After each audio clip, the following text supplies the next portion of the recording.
dreams out there. If your dream involves getting the 2020 crop off to a good start, then this video is for you. Hey everyone, Nicole Steckline, Technical Agronomist for DeKalb and Asgrow in Northeast Iowa. Want to talk about getting your seed off to the right start, both in terms of seedling depth placement and how to get that planter set correctly. So, depth, 2 inches at least. I like to say that deeper is better than more shallow, just because if you plant it deeper than 2 inches, yeah, it might take a little bit more time to get that plant to the surface, but if you plant too shallow, you're setting that plant up for possibly having some chronic long-term issues throughout the growing season. So 2 inches. Why is this important? If we put it at 2 inches, the soil on top of it is a safety blanket to help mitigate both moisture and temperature stresses.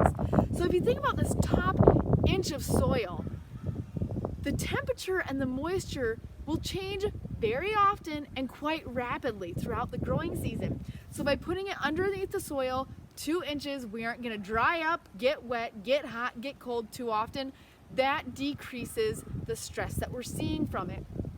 The other thing is, corn plants are really cool. So when you put that seed in the ground, first you're going to have that radical root shoot off, and that coleoptile is going to start towards the surface. It knows when it's 3/4 of an inch from the soil surface because it can sense that sunlight. And at 3/4 of an inch, that's where it's going to set its crown and shoot out the first set of nodal roots, which is really crucial. So at 3/4 of an inch, it's going to set that first set of nodal roots. That's where the crown is. So that's going to be where our subsequent nodal roots are going to come out of the surface, are going to come out of the plant. So if we have them planted too close to the surface, those nodal roots and that crown is going to be set too close to the surface as well. So this is important for 2 different reasons. A, we need to set those roots in an area where it's going to be a good anchor. And the other thing is, again, with having that blanket of soil, we also need that soil on there to protect those nodal roots from hot and dry conditions early on in the season. So when we start thinking about corn at about V3, V4, when the first set of nodal roots are starting to take over as the primary roots and the primary source of nutrient and water uptake, if we get hot and dry and those roots don't have any depth to them yet because they were initiated too close to the surface, those roots, that plant is going to suffer. It's going to be much easier to go into drought situation right here than it is right here. So that's the planting depth topic, 2 inches to 2.5 inches. I'd rather too deep than too shallow. 2 other factors that I find are extremely important. Row cleaners, seed firmers. So when we think about the row cleaners, the importance obviously is to get the residue moved off the furrow because residue is reflective. It's going to shoot that sunshine back up in the air and it's not going to warm up the soil as quickly as we want it to. The other portion is those openers on the planter are really good at shoving residue into the furrow, inhibiting our corn plants from germinating and emerging. So it's important to get them set aggressive enough so that we're actually moving residue out of the furrow. But we don't want to make them too aggressive either, because if we're plowing a furrow with our row cleaners, then we're setting ourselves up for having silting in if we get a heavy rain, which effectively increases our seeding depth.